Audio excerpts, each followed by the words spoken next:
nome completo é Davison Lopes de Melo Batista da Silva. Sou de Porto Velho, Rondônia. Você mora aqui há muito tempo? Eu estou morando aqui, nós estamos em 2010, vai fazer 4 anos em julho. Agora. Por que você está aqui na Metanoia? Bom, em primeiro lugar porque eu vim em busca de um lugar onde eu possa ficar mais um tempo perto de Deus, ter um contato maior com Deus. Eu estava precisando de Deus na minha vida. Você tinha algum problema com algum vício? Sim, eu tinha problema com vício de droga e de álcool, alcoolismo, né?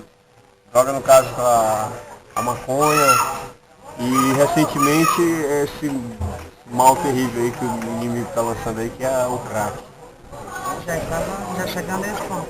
Cheguei a esse ponto, inclusive o crack foi o causador da minha ruína. Estou casado com uma mulher que Deus me abençoou.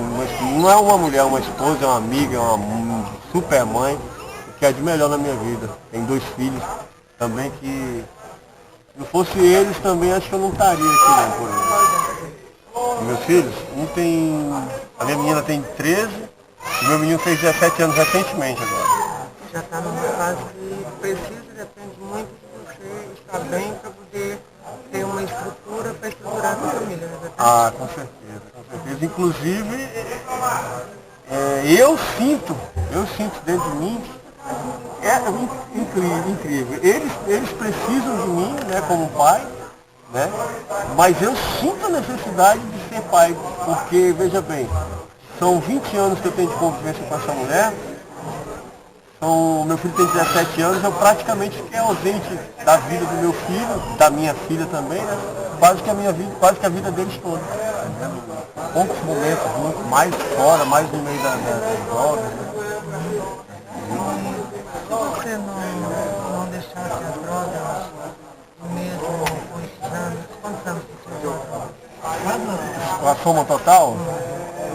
Cerca de 20 anos. Casado, Isso mesmo. Eu até costumo dizer aqui para os irmãos aqui, que se a minha esposa não fosse uma mulher de Deus, uma mulher séria, uma mulher com responsabilidade, uma mulher com ideal, com uma perspectiva de vida, eu teria perdido a minha esposa. Entendendo? Por quê? Porque durante esse tempo todinho foi muito tempo assim que eu fiz ela sofrer, ter decepções, sabe? Tristezas. Mas ela uma vez até me falou assim, olha meu filho, se eu não tivesse Deus na minha vida, você já teria me perdido. E você com as drogas, você acharia que teria um pouquinho de estrutura, alguma para o seu filho? Você se sentiria pai com o seu filho? Eu até digo que a droga, ela é até um assunto tão difícil de falar, para quem já sofreu o que nós sofremos, porque é muita dor, é muito sofrimento, sabe? Às vezes até eu digo aqui que as pessoas teriam, não sei nem como explicar, mas as pessoas que já passaram pela droga, por exemplo, eu e meus irmãos que estão aqui, é mais fácil de nós um entender o outro, porque muitas vezes a pessoa olha para um drogado e fala que aquilo lá é um lixo da sociedade. Claro. Mas não é, é um ser humano que está sofrendo e que o destino desse ser humano, infelizmente, é a morte mesmo, sabe? É degradação da vida, é destruição da vida. A droga não tem nada para oferecer, a não ser a destruição. Eu não teria estrutura nenhuma na minha vida, se eu continuasse no mundo da droga. E você tem quanto tempo que está afastado das drogas? Aqui na casa de recuperação, graças a Deus, eu estou com 1 mês aqui. 1 mês. E como se sente dentro desse mês? Já acha que é capaz, acha que vai conseguir ultrapassar isso e abandonar de vez as drogas? Olha, no íntimo do ser humano, do homem, ele sempre pode até pensar assim, não, eu agora estou com 1 mês que não uso droga, não botei mais nada, nenhuma espécie de droga, sou capaz e estou apto para ir para a rua, para a sociedade, para a família. Mas eu creio que o único remédio para a droga, para o viciado, é Deus.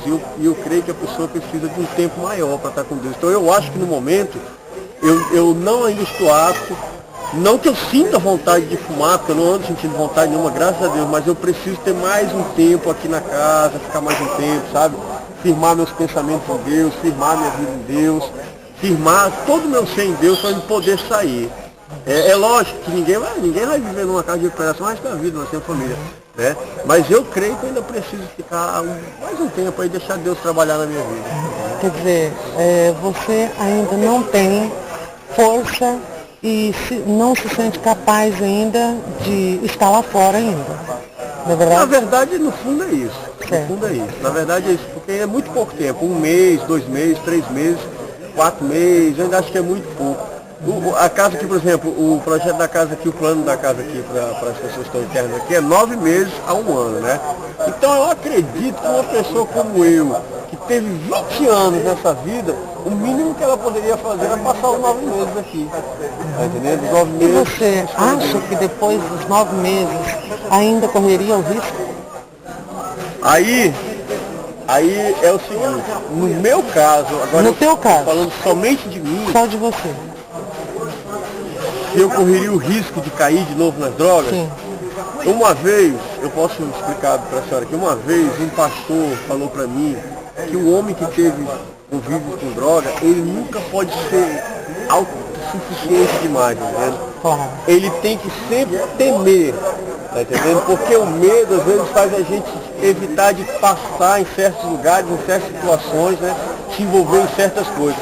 Então eu acredito que eu vou ter um medo, mas um medo para me precaver. Então, resumindo, você acha que o medo de cair novamente é necessário você ter, porque sempre você vai estar, tanto você como talvez qualquer um outro, pode estar com um pé fora e outro na corda bamba, não é isso? É porque hoje em dia você vê como é que está a sociedade, as ruas, né? E qual o conselho que você daria para quem está lá fora, para quem está na rua perdido, e mesmo para a sociedade, mesmo para os governantes? Qual o conselho que você daria primeiro para quem está perdido? Como você se viu um dia? Para aqueles que estão lá na droga, né? Sim. Bom, o primeiro conselho que eu daria era para que a pessoa botasse a cabeça pelo menos por alguns minutos, alguns instantes no momento de sua vida e refletisse a situação que ela está. O antes e depois que ela conheceu, teve o primeiro contato com a droga, se envolveu com as drogas, né? Com álcool, com droga.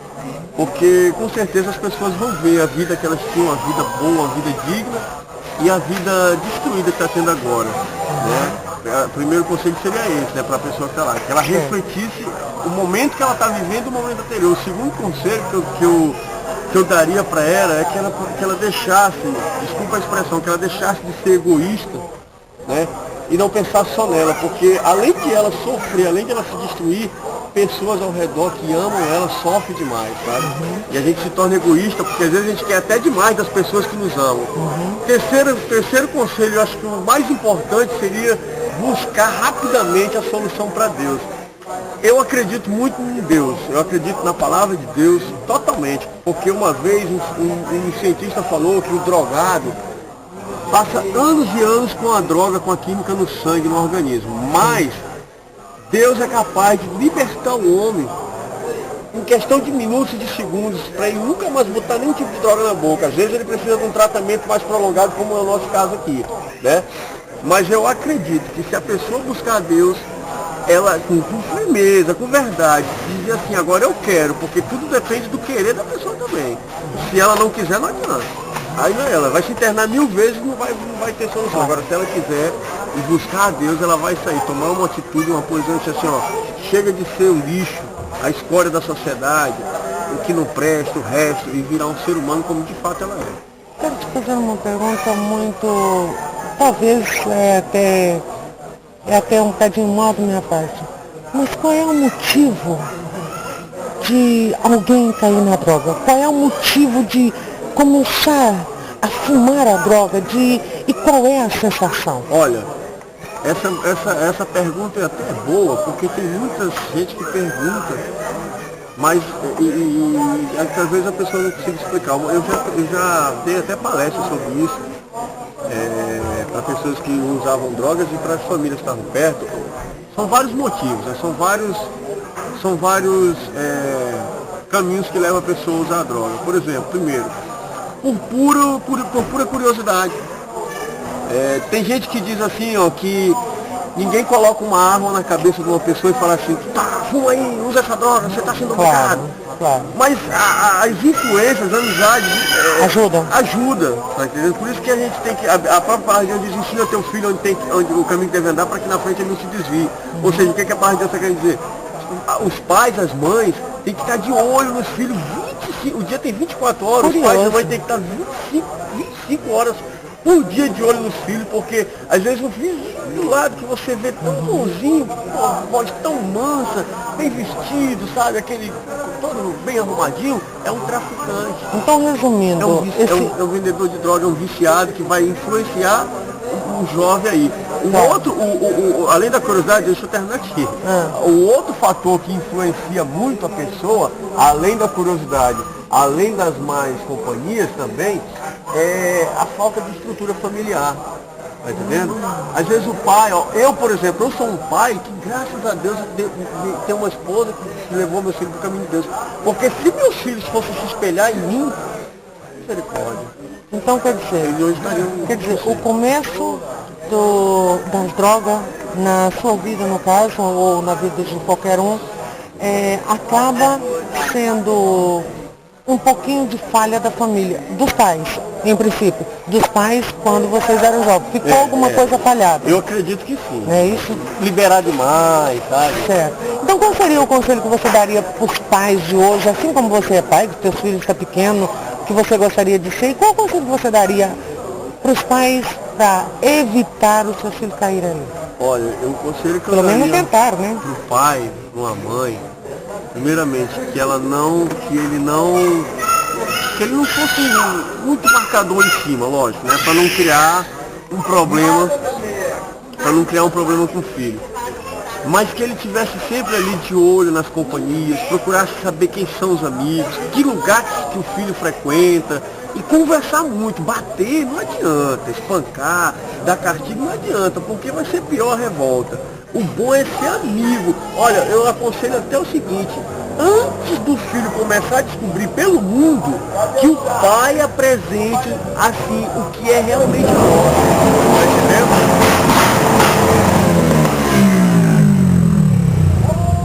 Era mesmo. O pai apresente o que é a droga, os malefícios, sabe? E vai conversando, vai mostrando, porque hoje em dia não é difícil de um pai ensinar, não. Nós temos aí um leque de demonstrativos aí, é televisão, é jornal, tudo mostrando o que é a sociedade, o que é a droga na sociedade. E o que você gostaria de pedir para o governo, para a sociedade, para os administradores do país ou para o mundo? Os grandes, o que você gostaria de pedir hoje? Esse ponto aí é um Se você pudesse falar perto deles. Esse ponto é um ponto muito importante. Veja bem, a sociedade, talvez por muito sofrer também, né? Eu também não vou culpar somente a sociedade, não. Costuma dizer que o usuário de droga é um lixo, né? É uma escória, é o resto da sociedade. O que acontece? Eu gostaria muito que o nosso presidente, os nossos deputados, os nossos senadores, olhassem com mais carinho, principalmente essa casa de recuperação nossa aqui, não só essa, mas várias, vive por doação, vive pela bondade, pela ajuda das pessoas, tá entendendo? Que eles olhassem, porque aqui tem pessoas que estão sendo tratadas e estão curando, tá entendendo? E o que acontece? Criar cadeias, lotar cadeias não resolve não. O que resolve é prevenir e cuidar, curar. Se eles pudessem fazer esse trabalho de ajuda, casas de recuperação, quantas casas de recuperação tem aqui em Goiânia? 70. E todas elas vivem de doação, da bondade de coração do próximo. Os pais, as próprias famílias que ajudam. Já pensou se eles, ao invés de desviar tanto dinheiro, mandassem uma boa parte desse dinheiro para essas casas de recuperação? Como é que não ia ser? Né? Como é que não ia ser? Por exemplo, o que esse povo ia comer? Comer do bom, do melhor. Dizer assim, mas são um bando de viciado, ladrão. Não, são seres humanos. Eu estou te fazendo essas perguntas, mas você se sente constrangido ou envergonhado? Ou se sente contente de hoje você poder falar de você? Ah não, o que eu puder falar, fazer, agir para ajudar pessoas a sair dessa situação, eu não meço o menor esforço, não me constranjo com nada, pelo contrário, se pudesse dar 50 mil entrevistas dessas e botar tudo na internet, principalmente para os governantes verem, eu ia fazer, sem sombra de dúvida, iria fazer mesmo, qualquer hora.